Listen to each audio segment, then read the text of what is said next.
welcome back to Mets Nets Jets D podcast coming to you July 16th, Thursday. I almost forgot. That's crazy. Thursday. We're almost to the weekend. After a great fight night with Calvin Cater versus Danny Gay, that card was great. We're going to break down that a little bit, just a recap, and then we're going to hop into the Saturday Devison Figueiredo against Joseph Benavidez. All right, it's a quick turnaround. 3 cards in 10 days. We're staying on the grind. We're staying on the grind here, okay? Just an overview of last night's card, which was okay. It was pretty good. It was pretty solid. I got 7 out of 11 correct, so that was good. Just from Saturdays, I had 8 out of 13. Just doing percentages, 7 out of 11 is better than that. I was correct. Like I told you guys Jack Shore. I told you guys that I liked Liana. That was a big underdog. Jared Gordon, I got that one wrong. I had Fish Gold. Jared Gordon came to fight. Fish Gold didn't. He missed weight, and I'm usually true to that. Like I told you guys, I gave Fish Gold a pass because when I looked at tape of Jared Gordon, he looked horrible. But I forgot. I seen his grappling, but just seeing him against Chris Fishgold was just on a totally another level. And I shouldn't discredit the fact that Fishgold came in overweight on weigh-ins.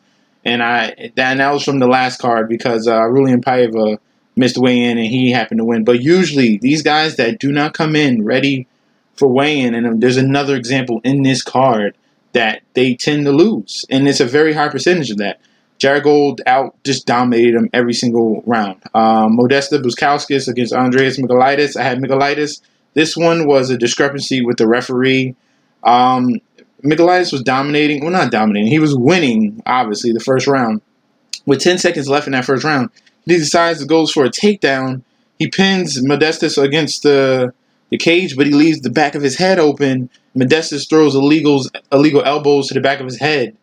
Right before the buzzer goes off, he's wincing from that. He sits down, and then the people come in where the cage is. They have to open up the gate.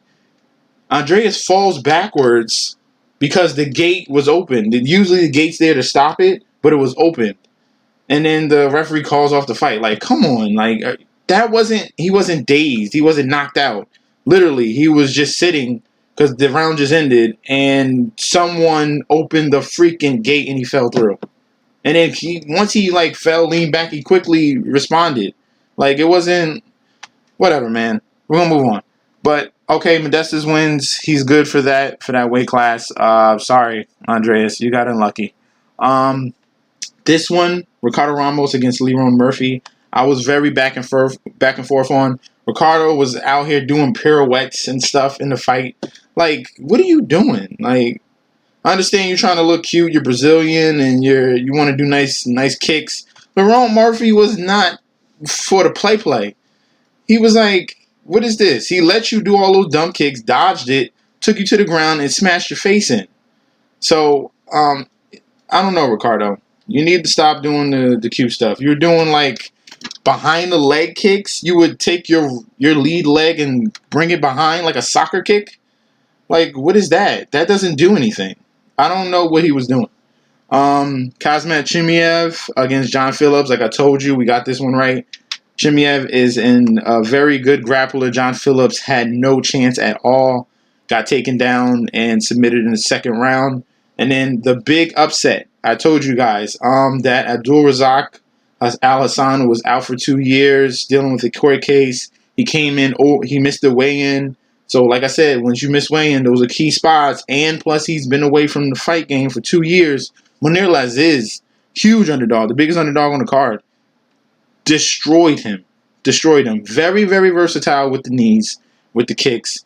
I like the way this guy is. I'm definitely going to choose him the next time he fights. He's probably going to be another underdog. But this guy is a sleeper. Munir Laziz. He is definitely a sleeper.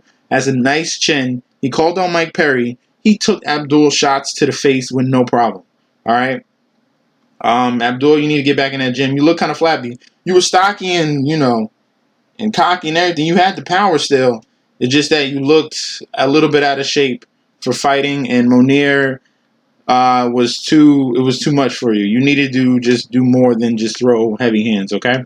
Talia Santos against my lock Molly McCann. This was so disappointing. I don't know what happened. Did Talia Santos get the basketball from Space Jam and took someone else's powers? I don't know. Because this was a totally different fighter. She had great leg kicks. She was the bigger girl, very Brazilian too. You can see from the body. She had the legs and everything, very stocky, very big build. And I thought Molly McCann, just looking at her, I thought she was bigger. No. Talia Santos had the height, had the length with the legs, and she used that to her benefit and then destroyed her in the clinch game and took her to the ground on many occasions. Talia Santos looked pretty good. I'm not gonna doubt her no more. All right. Jimmy Rivera. I had Jimmy Rivera in this one against Cody Stamann. Rivera had the tougher competition, and Cody Stamann is just not at that level yet to face someone like Jimmy Rivera, who was number 4 in that division. Tim Elliott. He was Tim Elliott. Pretty much. He throws a lot of stuff at you. Kicks, punches, everything. Very, very active. Ryan Benoit had the power shots, but counting stats, Tim Elliott won. Unfortunately, sorry, Ryan. A lot of people thought you won, but you lost. Calvin Kattar, this was a clear up and down wipeout. 5 rounds in a row. Just destroyed Dan Ige. If you've seen his face, he got like a blowfish eye, Dan Ige. But Calvin Kattar moves on pretty easily in that fight. Okay? Now, we're going to move on to this card for Saturday, July 18th. Figueiredo against Benavidez. We're going to hop into the prelims, all right, for this video, okay? And then tomorrow I'll do the main card. Starting with Sergey Spivak going up against Carlos Felipe. This is a heavyweight bout, and we're looking at it. Spivak is the bigger dude, and I believe he has the reach advantage. I don't have Carlos's reach, but just looking at his fight tape, it doesn't look as long as Sergey Spivak is. Spivak currently 1-2 in the UFC with losses coming to good heavyweights like Marcin Tybura, who was in the last card, and Walt Harris, who has knockout power. Had that devastating thing happen to his stepdaughter, but he's fought good competition. He got thrashed by Harris though. Spivak throws vicious knees and elbows, doesn't take pressure well or leg kicks, but sets up his ground game with okay stand-up, and he's a submission artist. Felipe, on the other hand, he's 8-0, but don't look too far much into that because he hasn't fought since 2017, and these long layovers, you don't know what these guys done. Like 2018, at the beginning of the year, so he hasn't fought in a very, very long time. He's just a boxer and has bad cardio from the fights that I've seen. This guy, I don't know why the line is this close. I'll take advantage. Maybe because Spivak is only 1-2 in the UFC, but clearly the better fighter here is going to be the polar bear. He's just going to take you down. Spivak is going to take you down, and he's going to wear you down. And the fights that I've seen, you can barely make it in the second round, just flailing arms. It doesn't look good for you, especially for someone that has been away from the game, and you're fighting someone that's been consistent and was a champion in another league. Okay? So we're going with Spivak on that one. Next, we have Davy Ramos, Brazilian Jiu-Jitsu against Arman Surakian. I think I said that pretty well, if you just look it up. Pretty well. Dave Tasmanian Devil Ramos has experience fighting in Abu Dhabi from UFC 242. Currently 4-2 in the UFC. He's a black belt in BJJ. So you know he has a good ground game and has a high guard, but very susceptible to jabs. That jabs are coming straight at him. All right. Weak gas tank, but looks for big power shots in his stand up. So, like I said, if you look at Davy Ramos's record, he started out pretty hot in UFC. Lost his first bout, then got on a 4-win streak, and then lost his last 2 fights. Well, lost one against Islam Makhachev. Now, these guys have a very similar opponent in Islam Makhachev. They both fought them. Um, and as you can see, Arman fought him 2 fights ago. He was able to bounce back from that loss and beat Oliveri. But when you watch that tape, was the key component that I decided the victor of this match. Islam Makhachev is a very, very good grappler, wrestler, takedown artist, and he was able to pop Davy Ramos on many occasions, and really dominated that whole fight. It wasn't fair. It wasn't fair at all. It looked really, really bad. Even though it went to decision, it was just Ramos just being tough, trying to survive in that fight. And on the other hand, Arman was putting up a very good fight, taking down Islam, which has never happened. He never been taken down in the UFC until Arman did it. Had a very good stand up. This was a very, very close fight, and it came down to the decision. He happened to lose. But just the fact that he was able to withstand his grappling and grapple Islam as well for a 23-year-old prospect, that says a lot. Who's already 1-1 in the UFC. I think he's going to take advantage of the older Davy Ramos, and he has the size advantage. Give me Arman in this fight, and let's check the odds. Okay, like I said, -200 Arman, and then the first fight was Felipe, right, against Spivak. So right there, we're taking the two favorites right there, -155 and -200 so far going in to this card. Next fight, we got Malcolm X Gordon going up against Amir Smiler Albazi. What kind of name is that? No, that's the next guy. This is the Prince. There's someone on the card with a fighter nickname as the Smiler. And I just remembered him. Yeah, no. Amir the Prince Albazi. This one is going to be a very good bout right here. We have 30-year-old Malcolm X Gordon going up against Amir, who's 26. I don't have the reach on Amir, but the height advantage is on Malcolm, which is just a small advantage. Gordon is a smothering grappler with most of his fights coming out of the TKO promotions, where he was the flyweight champion, making his UFC debut. The ground game is very good, but he has very, very sneaky power in the stand-up.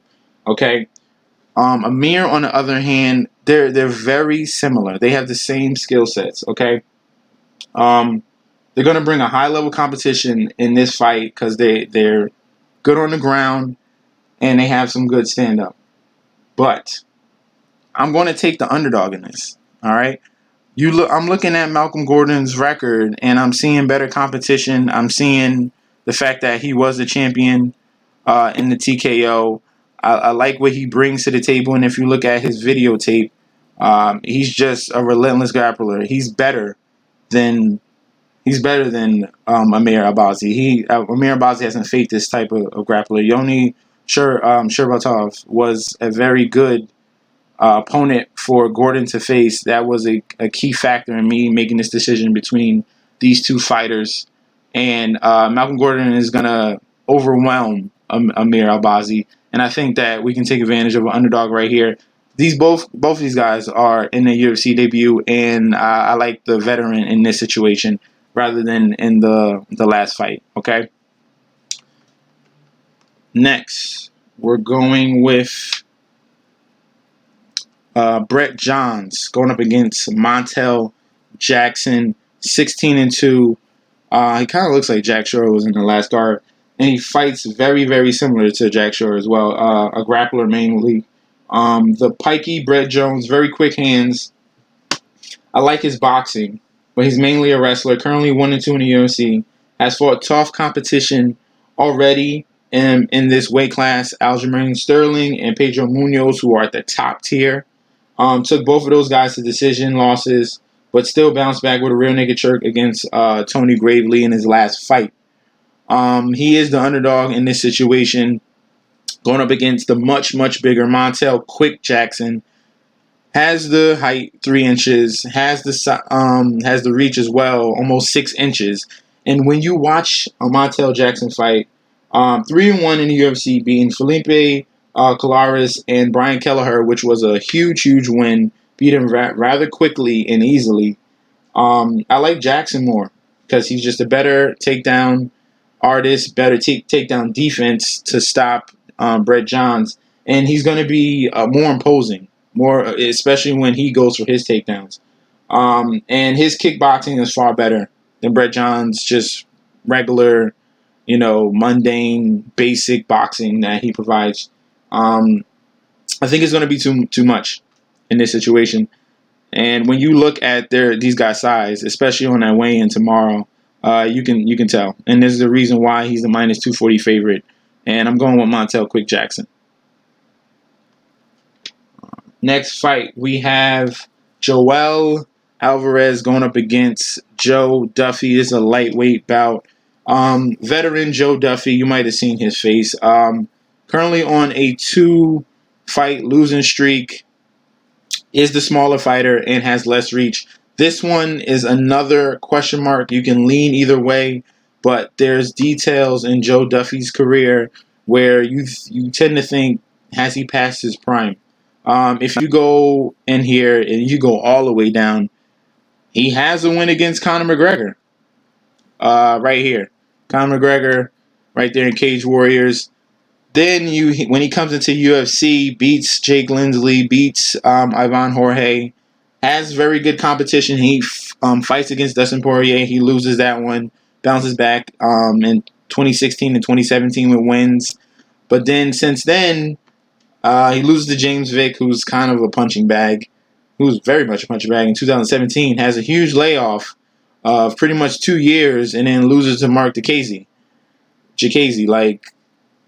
What's going on? You tend to think, what has happened to Joe Duffy, who was kind of bright in his career? Obviously, got an opportunity to fight Dustin Poirier very early in his career, and had 2 losses. But does he still have it? Does he still want to fight?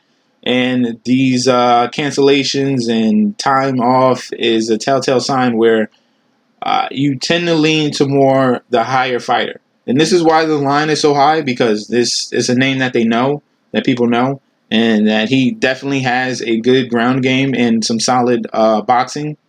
But the newer fighter, who is 1-1 currently, Joel Alvarez, is a very good kickboxer, has the length and the height, and I think he's going to be able to use that to his advantage, especially against a fighter that I don't think has it anymore. And I'll take the new up-and-comer who showed a lot in that Danilo fight with some good ground and pound and that kickboxing. His kicks are going to be lethal, and that's going to be a way that he can win this fight. Can grapple enough. I think he has good takedown defense to stop Joe Duffy if he does go for that takedown. Duffy is probably he's definitely the type that wants to stand up and just bang with you at this point in his career. But Joel Alvarez is the guy I'm going to lean with in this fight. And coming in, he's that plus 295. This one I would lay away from. I'm not putting this in you. You wouldn't put this in your parlay. It's too risky. It's very too risky. The layoff of Duffy, you don't know if he's been training consistently. Obviously, he's taking this fight, but the back and forth away from the fight scene is a question mark. Alvarez has been more consistent. So I would take dog or pass with that minus 290, with that plus 295. You could do a single bet, throw $10 in there, and make at least $30, but of profit. But I'd rather lean to that than try to bank on someone that is totally not sure. All right. Next we have. Let me go all the way to the fight card right there. Next, we got Grant Dawson going up against Nad Narimani. This is the smiler kid. This is the annoying smiler kid I was talking about. Yeah, Nad Smiler Narimani against Grant the Prophet Dawson. And look at that record right there. Grant Dawson is the younger fighter. He is the taller fighter and has more reach. And this guy is a rising star from Dana White's Contender Series. He's so far 3-0 in the UFC, a submission artist, not afraid to throw down at all, has good ground and pound, and stays very, very active when he's on the ground. And that size advantage is going to be huge going up against a little 5'8" featherweight. And this is a big, big featherweight right here in Grant Dawson. And he is not afraid to take you down at all and just wear on you and wear on you and wear on you. And he's going to get that back. He's going to find a way to submit you at all costs. I think in this weight class, there's a lot of strikers at the top. But right now, with Grant Dawson just working on his grappling and his jiu-jitsu, he's putting those two things together, and that's going to be too much for Nad Narimani to handle. Who's an okay fighter coming into this fight, but it's your debut, and Grant Dawson is no joke at all. And I think he's going to be able to get past this until Grant Dawson faces an elite striker in featherweight. Then right now, I'm taking the favorite in Grant Dawson in this one. Next fight, we have Cadiz Abrimigov. This is the final main card fight versus Roman Dialize. I think I'm trying with these names, man. I really am. Now this is a huge question mark. Cadiz is 0-2 currently in the UFC right now. They're about the same height, and I believe the same reach as well. 78. Jesus Christ, that's some long arms. I don't have the reach for Roman right now, but almost 79 inches that's a lot of reach. So we're hopping into Cadiz, looking at his record. He came in to the UFC, and he's lost his first two fights. Okay, the embarrassing young standing guillotine was pretty bad, and then Ed Herman put a nice beating on him in that fight. But Roman Dialize has knockout power. He has very good time takedowns, likes to grapple, provides good ground and pound, but he's been away from the fight scene for a while. He's the older fighter at 32. He had a USADA suspension for banned substances, and he was away for a very, very long time, from basically 2 years right now. Last fight was in 2018, so we're not sure where he's at. And just going off of Cadiz, he's on his last string. He needs to stay in the UFC. He's currently 0-2. If he loses another fight, especially against a newcomer, it's over for him. I think I like the pressure that Cadiz has on him. He's very much a free swinger. Definitely likes to bang. And I want to take advantage of the younger guy who has more potential than the veteran in this case, especially for someone who hasn't been fighting. And those are telltale signs, because those are the type of people that come into the weigh-in and they miss weight because they've been away, and you don't know if they've been focused 100% on fighting. So tomorrow's weigh-in is going to tell a lot, and I'll probably update you guys in that video. If not, definitely follow me on Instagram at MessageSD, and I'll give you my final picks, because I might change. I tend to change, and we're trying to do better than 7 for 11. All right, I want 100%. I want 12 for 12 in the next card. I will strive for that, and I'm trying to figure out, because these are some tricky matchups. These are very, very tricky matchups, especially this Abrimigov against Roman Dialize, because Dialize has the potential to win this. It's just a lot of question marks. Cadiz leaves his chin open a lot and can get caught very, very, very often, especially with jabs and right hooks that I've seen. So, because Cadiz doesn't care. He'll just go for you. He's head-heading. And he leaves himself open for takedowns. That's the other thing. This is why this fight is so iffy. But I'm going with someone who has more experience in this situation right now, and is fighting for his UFC life to stay. So I'm going with Cadiz in this one, and that is going to be the prelims for this video. Let me just go over my choices real quick. Let me get to this main card. I like Spivak. I feel confident about him, definitely. He's one of my favorite plays in this prelim section. Sarkian, I like him over Davey Ramos. I feel comfortable in that. Malcolm Gordon, I feel comfortable over Amir. Montel Jackson, I feel comfortable. And then we have question marks between this Joel Alvarez, Joe Duffy. I'm leaning Joel. Grant Dawson, I feel confident in him. And then Cadiz is another question mark against Roman, but I'm leaning Cadiz. Okay, so we got some solid underdogs in this case, and those underdogs hit. I was 100% right on Laziz in my last video. I hope you guys listened to me. And he was a huge underdog. And then Liana Jojua, another underdog who came through. Fish Gold wasn't able to. That's fine. But I'm seeing these underdogs and I'm watching the tape and I see the potential. Okay, I'll be back tomorrow with the main card picks and selections. Thank you guys for tuning in. Please don't forget to like, comment, and subscribe to the channel. And follow me on Instagram and Twitter at MessNessJustD. Peace out, guys.